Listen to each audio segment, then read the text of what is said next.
రూపాయలకు బదులు 13 లక్షలు. ఒక షావుకారు కొత్తగా కిరాణా దుకాణం పెట్టాడు. అప్పుడు ఒక పేదామె వచ్చి, సేట్జీ, ఇదిగో మీ 10 రూపాయలు అంది. సేటుగారు ఆశ్చర్యంగా ఆమె వైపు చూసి, నేను ఎప్పుడిచ్చాను నీకు 10 రూపాయలు అని అన్నాడు. ఆమె చెప్పింది, నిన్న సాయంత్రం నేను 70 రూపాయల సరుకు కొన్నాను, మీకు 100 రూపాయలు ఇచ్చాను. నాకు మీరు 30 రూపాయలు ఇవ్వాల్సింది పోయి పొరపాటున 40 రూపాయలు ఇచ్చారు. కాబట్టి 10 రూపాయలు తిరిగి తీసుకోండి. సేటు 10 రూపాయలు గౌరవంగా తీసుకుని గల్లాలో వేసి అన్నాడు, అమ్మా, సరుకు కొన్నప్పుడు 5 రూపాయలు తగ్గించుకోవడానికి ఎంత వాదించావు, కానీ ఇప్పుడు 10 రూపాయలు తిరిగి ఇవ్వడానికి వచ్చావు, ఎందుకు? ఆమె నవ్వుతూ, ధర తగ్గించుకోవడం నా హక్కు, కానీ ఒకసారి ధర ఖరారు అయిన తర్వాత తక్కువ ఇవ్వడం పాపం. సేటు, నువ్వు మాత్రం పూర్తి డబ్బు ఇచ్చావు. నా తప్పు వల్లే ఈ 10 రూపాయలు నీ దగ్గరకు వచ్చాయి. వాటిని ఉంచుకున్నా నాకు ఎలాంటి ఇబ్బంది ఉండదు.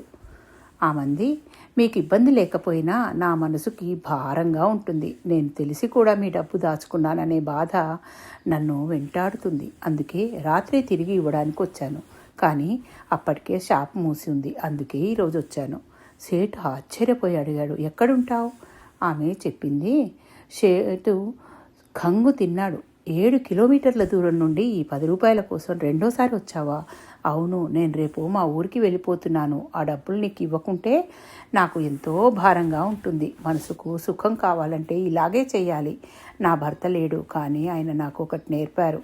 ఇతరుల ధనంపై ఎప్పుడు కూడా ఆశపడకూడదు. ఎందుకంటే ఆ మనిషి ఏమీ అనకపోవచ్చు, కానీ పైన ఉన్న ఆ భగవంతుడు ఎప్పుడైనా లెక్క అడగవచ్చు.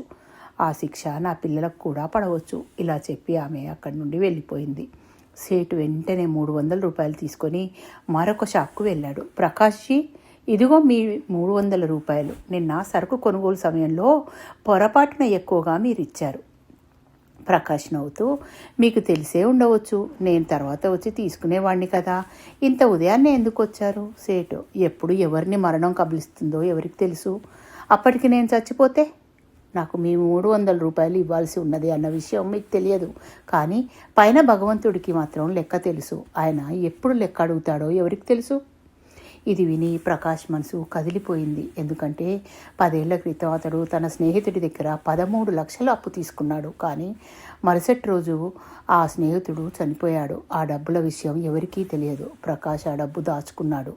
ఇప్పుడు ఆ స్నేహితుడి కుటుంబం బీదరికంలో బతుకుతోందని ఎవరో చెప్పారు. ఆ మాటలు విని ప్రకాష్ కలత చెందాడు. పైవాడు ఎప్పుడు లెక్కడుగుతాడో ఎవరికి తెలుసు. కొన్ని రోజులు అతడు చాలా భయపడ్డాడు. చివరికి అతను ఒక మంచి ఆలోచన చేశాడు.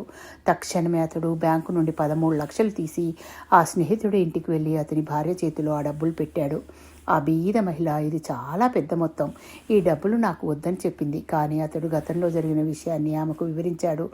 అది విన్న ఆమె కన్నీళ్లు పెట్టుకుని దీవించింది. ఆమె ఎవరో తెలుసా? అదే సేటుకు 10 రూపాయలు తిరిగి ఇచ్చిన ఆమెనే. కష్టపడి సంపాదించిన ధనాన్ని, నిజాయితీగా సంపాదించిన వారిని దేవుడు ఎప్పుడూ పరీక్షిస్తాడు, కానీ ఎప్పటికీ వదిలిపెట్టడు. ఒకరోజు తప్పకుండా తిరిగి ఇచ్చేస్తాడు. ఆ పరమాత్మని మీద నమ్మకం పెట్టుకోండి. మనం ధర్మాన్ని పాటిస్తే ఆ ధర్మమే మిమ్మల్ని కాపాడుతుంది. Thank you. మీ పద్మజ.